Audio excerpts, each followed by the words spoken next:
Alright, so it's now 5 a.m. No, I think it's actually almost 6 now. So I can't really turn the snowblower on, although I really need to use it. But we did a lot yesterday, so this is the pile I gotta do right here. I did that huge pile over there. See that? I was down, I was in the middle of the blizzard. This wind was going that way, and I was throwing the snow, making a pile. So we're not too bad. We only got like this to dig through, but we still got. Like I used my snowblower to get that done yesterday. Can't turn it on now. It's too early in the morning. So we're gonna just chop away a little bit. Take a look around. I'm gonna do my dogs too on the other side.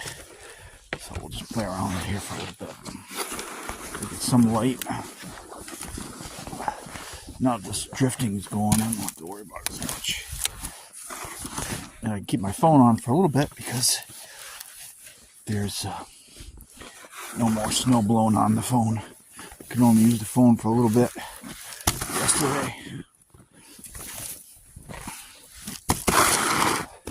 So we officially had TF Green Airport, which is in the middle of the state of Rhode Island, 37.6 inches of snow. So that beats the old Blizzard of 78, which was 26. So we crushed that. We did not have that down here. Westerly, we didn't lose power, thank goodness. Well, my generator was ready to go.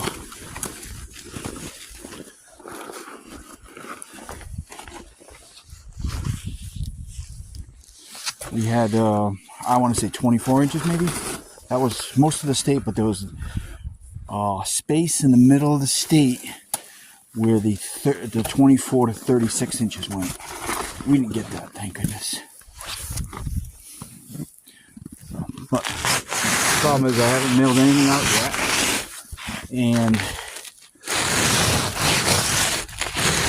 every place up north, of course I've been leaving messages with all my eBay buyers since when this blizzard, before the blizzard started. I told them there was a blizzard coming. I wasn't going to be able to mail things out. And then I've updated them, and then I updated them this morning saying, yes, I'll probably be able to get the packages out to my main post office here by tomorrow in Westerly. But once it gets in the system, it may take another week to get out of Providence, because it's got to go from Westerly to Providence.